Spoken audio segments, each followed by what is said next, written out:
OK. Alors, je vais me servir, donc j'insiste bien sur ce que je vais vous expliquer là maintenant.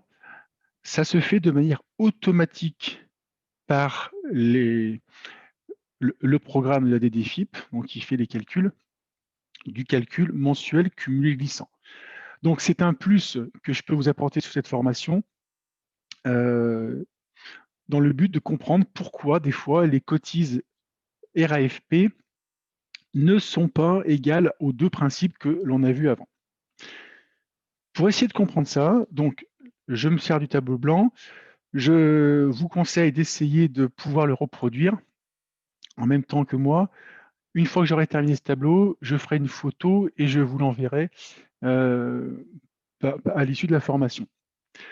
On va prendre en exemple, pour comprendre ce mécanisme, la double page 13 et 14 sur lesquelles j'ai simulé des bulletins de paye de janvier à mai 2021. Sur ce tableau, donc, je vais faire une première ligne qui s'appelle traitement brut.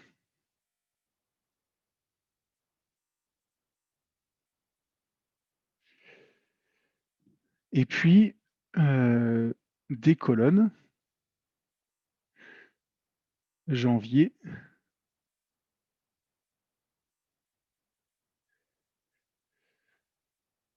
février,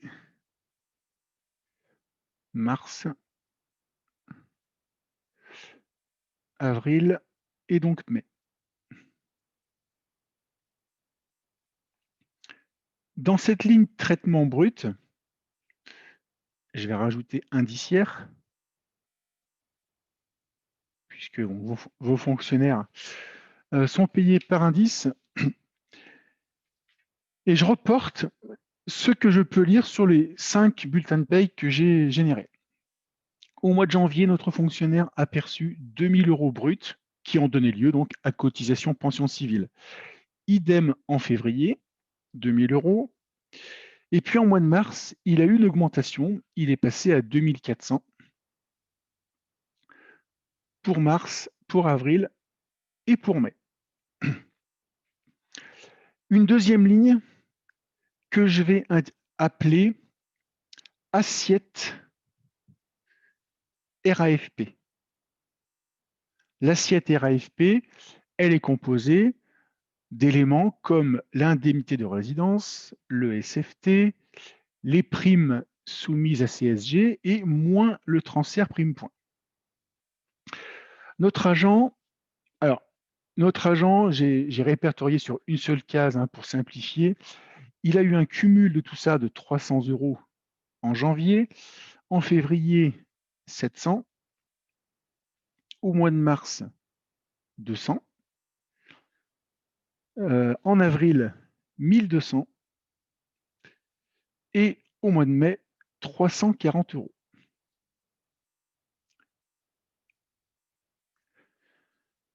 Pour chacun des bulletins de paye, je vais vous expliquer comment se calcule la cotisation RAFP du mois.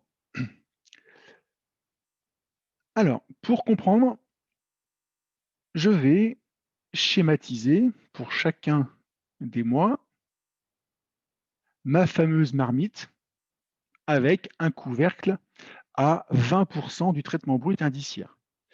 Donc, je fais mes 5 marmites.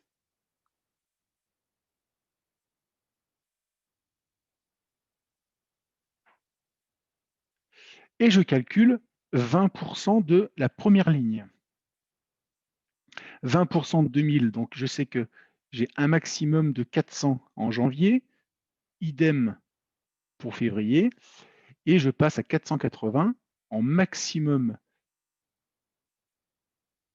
de mon assiette RAFP du mois.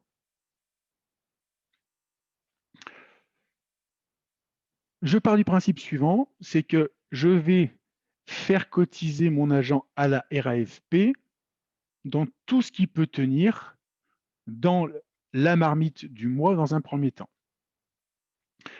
Le mois de janvier, alors une chose que je n'ai pas précisée, le principe du cumulé glissant, il se met à zéro à chaque fois au 1er janvier. Donc on parle de base glissante sur l'année civile.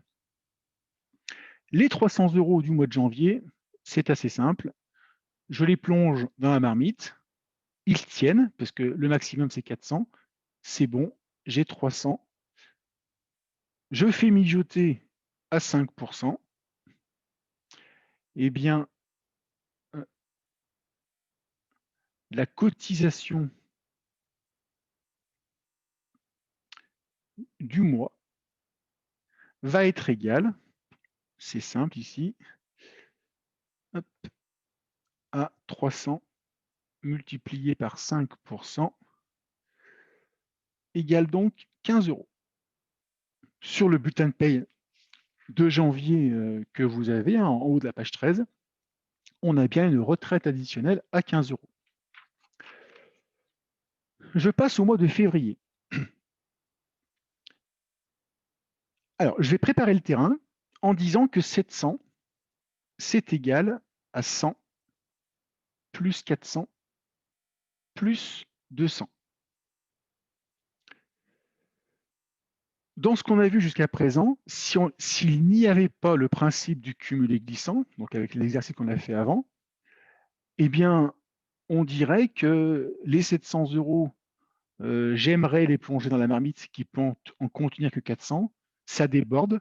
Donc, eh ben, tiens, les 400 qui sont ici vont servir à remplir la marmite du mois. Jusqu'à maintenant, on aurait dit ben, la cotise RAFP du mois, c'est 400 multiplié par 5%. Donc 20 €. Sauf que le principe de la RAFP nous dit que lorsque le montant cumulé des primes, en tout cas de ma deuxième ligne, dépasse le plafond du mois, eh bien, je vais pouvoir aller remplir les éventuelles marmites de l'année qui n'ont pas été remplies sur les mois précédents. Eh bien, justement, au mois de janvier, j'ai encore de la place pour 100. Si j'avais versé 400 en janvier et 600 en février, on est bien d'accord qu'à l'issue de la paye de février, on a un cumul de 1 000 €, 300 plus 700. Si au lieu de faire 300 et 700, j'avais fait 400 et 600, si j'avais mis 400 en janvier, eh bien, j'aurais bien fait cotiser mon agent sur une base de 400 €. Donc, on aurait prélevé 20. Eh bien, le mécanisme du calcul mensuel cumul glissant permet de rattraper ce cas de figure lorsqu'il y a des versements qui ne sont pas réguliers. Donc, des mois, il y a moins, des mois, il y a plus. Eh bien, les 100 € qui sont ici, je vais venir m'en servir pour remplir la marmite du mois de janvier. Sauf que le bulletin de paye de janvier, on ne va pas le réécrire. On va tout simplement, les 100 € qui sont ici, les ajouter dans le calcul du mois de la RAFP. Et c'est pour ça que sur le bulletin de paye, vous pouvez lire une cotisation à 25 €. 400 plus 100 fois 5%, ça fait bien 25 €. Donc là, on a transféré une base de cotisation dans une autre assiette. Eh bien, sachez que ce principe-là, c'est le même pour les cotisations plafonnées des agents non titulaires au niveau de la sécurité sociale. Je continue. Le mois de mars, mon agent, en mars, les 200 € que je lui verse, ils tiennent sans problème dans la marmite du mois de mars, qui peut en contenir, attention, 480 cette fois-ci. Notre agent a eu une augmentation d'indice, automatiquement, la base maximale RAFP, elle est également augmentée.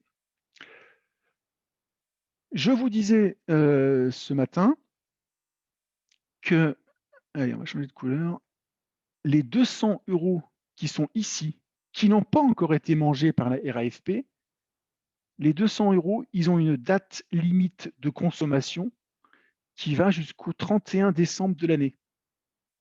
Concrètement, les 200 € que je n'ai pas plongé dans une marmite RAFP, ni en janvier, ni en février, parce qu'il n'y avait plus de place, je vais pouvoir les reporter si, avant le 31 décembre, j'ai de la place dans une des marmites du mois. Eh bien, le mois de mars, on y est, et il y a encore de la place pour un potentiel de 280. Et bien, les 200 € qui sont ici, hop, je vais les plonger dans la marmite. Je suis à 200. Bon, j'écris en plus petit, mais j'ai encore de la place pour 80 €, qu'on verra peut-être dans un mois futur. Au final, ma cotisation RAFP du mois, ça va être les 200 qui sont en rose ici. Tiens, je vais garder les couleurs pour que ce soit bien cohérent.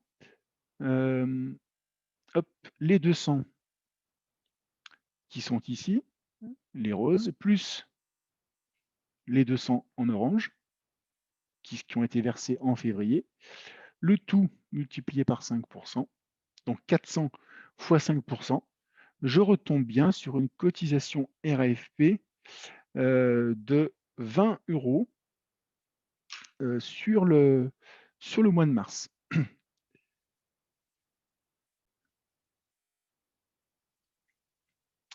Je continue. Avril. Là aussi, avril, je vais préparer le terrain en disant que 1200, c'est égal à 80 plus 480 plus 560, il doit me manquer 640, si je ne me suis pas trompé. 640. Si c'est 4, 10, ouais, c'est bon. C'est reparti. 480 qui sont ici, je les plonge dans la marmite, je les remplis en un coup. Les 80 qui sont là, hop, je les mets, parce qu'il me reste 80 sur Mars qui vont pouvoir rattraper ce qui n'a pas été fait en mars. Et au final, ma cotisation RAFP du mois, ça sera bien 480 plus 80 multiplié par 5%, donc 560 multiplié par 5% égale 28 €. À l'issue de la paye de mai, on est sur un cumul où toutes les marmites, janvier, février, mars et avril, ont été remplies. Je termine avec le mois de mai. Au mois de mai, les 340, ils tiennent, hein, donc c'est bon. Je vais pouvoir les prendre dans la base de mon calcul. Et puis, il y a une place encore pour 140 €. Les 140 €, j'ai ici, là, 640 € qui ont justement une date limite de consommation du 31 décembre. Dans les 640 €, allez, je vais l'appeler la réserve. On peut aussi parler comme ça. J'ai une réserve de 640 €. Je vais en piquer 140. 640, c'est 140 plus 500. Les 140, hop, me permettent de remplir la marmite du mois de mai. Et mon agent, il aura bien une cotisation de 480 multiplié par 5%, ça fera bien 24 €.